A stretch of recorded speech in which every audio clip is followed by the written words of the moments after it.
Mahilig ka ba sa hotdog? Ano ang sakit na pwede mong makuha pag araw-araw mong kinakain ito? Paalala, lahat ng babanggitin ko sa inyo ay base sa research. At kung may magsasabi sa inyo na, Doc, kung hindi naman pala safe ang hotdog, bakit binibenta? Isipin mo na lang, bakit kaya binibenta ang kutsilyo kung pwede naman gamitin itong pamatay sa tao? Kung araw-araw kang kumakain ng hotdog, itigil mo na yan. Gawin mo na lang once a week ang pagkain ng hotdog. Bakit? Dahil ang pag-consume ng 50 grams of processed meats per day ay pwedeng magdulot ng 16 to 18% increased risk of developing colon cancer or cancer sa large intestines. Ang isang piece of hotdog ay 50 grams na agad ng processed meat. Pati ang 2 slices of ham ay 50 grams of processed meat. Ang 4 strips of bacon ay 50 grams of processed meat din.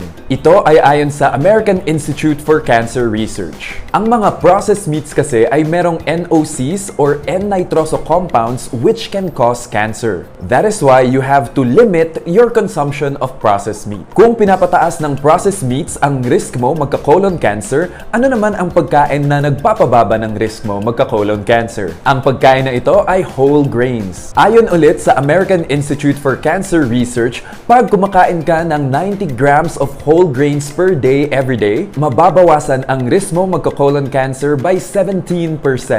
2 slices of wheat bread ay 90 grams of whole grain. 1 cup of brown rice ay 158 grams na. 1 cup of corn ay 164 grams. 1 cup of oats ay 80 grams. Ano ba ang meron sa mga whole grains na ito at nakakatulong sila sa pag-iwas sa colon cancer? Ito ay dahil mataas ang content nila ng dietary fiber. Ano ba ang meron sa dietary fiber? Kumakapit ang mga carcinogens sa fiber para ilabas mo sila sa dumi mo. Ang mga carcinogens ay mga chemical that can cause cancer. Yung mga chemical na ito ay acrylamide, polycyclic aromatic hydrocarbons at iba pa. Nakukuha ang mga ito sa mga processed foods, fried foods, and smoked meat. Kaya yung fiber tumutulong tanggalin ang mga chemical na ito sa bituka para hindi sila naiipon sa bituka. Ang iba pang benefits ng fiber ay ang mga healthy bacteria natin sa bituka ay kino-convert ang fiber into short-chain fatty acids. Ang mga short-chain fatty acids ay pinipigilan ng growth ng mga cancer cells sa bituka. Ano pa ang ibang pwedeng gawin mo para bawasan ang risk mo magka-colon cancer? Mag-exercise for at least 30 minutes per day. Exercise increases antioxidants in your body and promotes DNA repair. Nakakatulong din ang exercise bawasan ng inflammation sa katawan at mag-improve ang immune system mo. Exercise can reduce the risk of colon cancer by 24%. Ito ay ayon sa American Institute for Cancer Research. Pero Doc, bakit meron naman yung mga healthy ang diet at nag-exercise pa araw-araw pero nagkaka-cancer pa rin?